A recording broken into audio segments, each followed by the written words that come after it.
Alors OTEP, c'est votre frère Bertie Le Camit, l'imperturbable négro-thérapeute, défenseur des causes justes qui avancent malgré les vents contraires. En espérant que cette courte vidéo vous apportera un plus.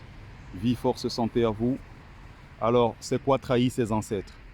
J'aborde ce matin une question très très importante. C'est quoi trahir ses ancêtres? Pour moi, trahir ses ancêtres, c'est abandonner les luttes, n'est-ce pas, que les ancêtres ont commencées, tout en adhérant volontairement, n'est-ce pas, au combat mené par l'oppresseur, c'est-à-dire rejoindre l'oppresseur dans sa lutte contre ses propres ancêtres.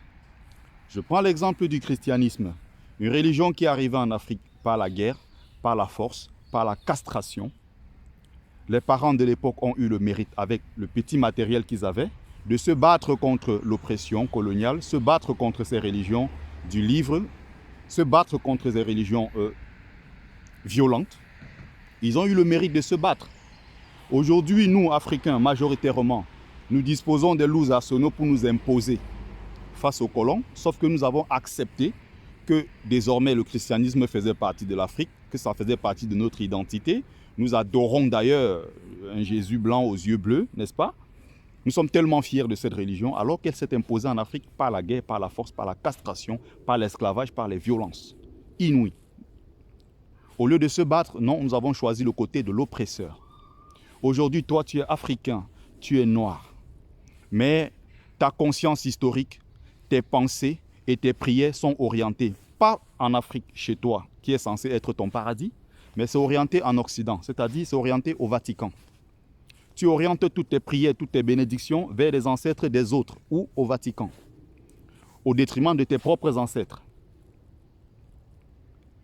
Ta conscience historique est déplacée vers où? Vers l'Occident. Ton prophète est blanc aux yeux bleus. D'autres arrivent à dire même que c'est l'être le plus parfait sur la terre. C'est-à-dire que Jésus ou Mohamed, c'est les êtres les plus parfaits sur la terre. Mais que fais-tu de tes propres ancêtres? Les autres sont parfaits. Et donc tes propres ancêtres, j'allais oublier, ce sont eux qui vendaient des esclaves, qui vendaient leurs propres enfants en esclavage. C'était des sorciers, c'était des gens qui faisaient des sacrifices humains et autres. C'est ce que tu penses de tes ancêtres. C'est ça la malédiction que tu portes. C'est ça la malédiction que tu traînes avec toi. C'est ça trahir la lutte, trahir le combat de tes ancêtres. Tu t'es rangé du côté de l'oppresseur contre les intérêts de l'Afrique. Tu as oublié que ces religions en Afrique ont instrumentalisé, ont créé des guerres à gauche et à droite et continuent encore aujourd'hui de prendre nos terres. Tu vas t'opposer à ton propre frère qui a une terre quelque part parce que vous n'êtes pas de la même tribu, mais tu n'oseras jamais t'attaquer au Vatican qui a le plus de terres. C'est le pays étranger qui a le plus de terres, qui détient le plus de terres en Afrique. Les Chinois, c'est récent, ils commencent à prendre quelques espaces de terre. Et que dit donc des arabo-musulmans qui ont occupé le nord de l'Afrique depuis le 7e siècle, ils ne sont plus jamais repartis. Je ne dis pas que tous sont des Arabes. Tu n'es pas capable de mener cette lutte-là, mais tu t'en prends à tes propres frères du continent. Comme j'ai vu au Cameroun, certains disent que je préfère vendre mes terres aux Chinois que de les vendre aux Bamileke.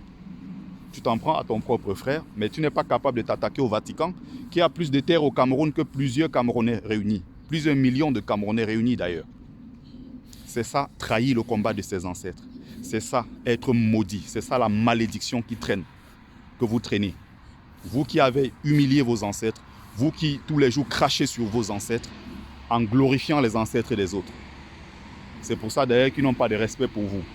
C'est pour ça que les ancêtres seront toujours forts, toujours vivifiés, toujours plus grands. Pourquoi? Parce que vous les nourrissez. Vous nourrissez leurs égrégores. Vous leur envoyez des prières. Vous leur envoyez des bénédictions au détriment de vos propres ancêtres qui sont là, qui vous attendent pour vous déverser des tonnes de bénédictions. Ils sont là, ils vous attendent. C'est comme un manguier qui a ses racines, qui pousse. Et plutôt que de donner des mangues, ça va donner un avocat. Vous raisonnez comment? Vous raisonnez comment? Tu es musulman, tu es noir, tu es africain. Ton paradis, ce n'est pas l'Afrique, mais ton paradis, c'est le Vatican. C'est l'Arabie Saoudite. C'est la Mecque. Ta conscience historique est orientée vers la Mecque. Plus grave, on a même vu des Africains, on a vu des nègres modifier leur arbre généalogique pour se rapprocher du prophète, un prophète qui est arabe. Dis-moi quel peut être le lien direct entre toi un Africain et un Arabe. Même si tu as modifié ton arbre généalogique pour remonter et te rapprocher du prophète Mohammed. Sallallahu alayhi wa sallam. C'est comme ça qu'ils aiment bien appeler. Où est la logique? Tu te convertis à l'islam, on te dit, tu dois orienter tes prières vers l'Arabie. Tu dois tout te prier et te retourner vers l'Arabie, pas vers l'Afrique, qui est ton paradis. Ton paradis, c'est la Mecque. Tes prières, c'est désormais en langue arabe. Pourquoi tu ne peux pas prier en Soussou? Pourquoi tu ne peux pas prier en Lingala? Pourquoi tu ne peux pas prier, je ne sais pas, en Bafang? Mais il faut prier dans la langue de l'autre. Tes prières sont orientées vers la Mecque. Tu pries en te retournant vers la Mecque. Tu pries en arabe. Ton prophète est arabe. Le siège des institutions islamiques, c'est dans le monde arabe à Jeddah. L'organisation la plus puissante au monde après l'ONU, c'est l'OCI, l'Organisation pour la coopération islamique. Comme par hasard, le siège est chez les Arabes.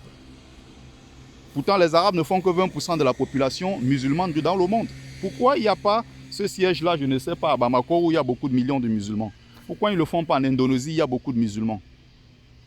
Mais puisque c'est leur religion, c'est la religion de leurs ancêtres qui s'est imposée au reste du monde par la force, par le glaive, par l'épée.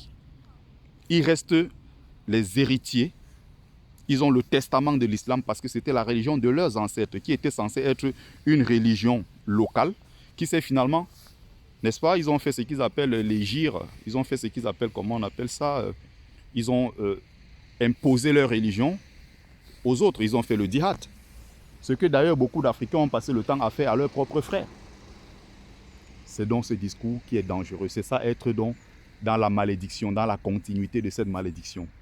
Il est temps de replier, il est temps de retourner aux sources et de couper ce lien-là avec l'étranger et de te renouer avec toi-même et avec tes propres ancêtres, avec ta propre lignée. Pour être juif, il faut avoir une maman juive, il faut avoir un des parents enterré dans un cimetière juif. Il faut faire des vérifications en Éthiopie pour nos frères falachas qui seraient des juifs, qui sont d'après certains des convertis de toute façon. Il faut faire des contrats, il faut appliquer des méthodes, comment dire ça, contraceptives pour empêcher des falachas d'arriver en Israël et faire beaucoup d'enfants. Il faut les empêcher. On les clochardise en Israël, mais on fait quand même des juifs convertis. Vous n'avez pas honte de tout le temps aller commander. Vous n'avez pas honte de tout le temps aller vous gratter des places à côté alors que vous pouvez vous-même réhabiliter la religion de vos ancêtres.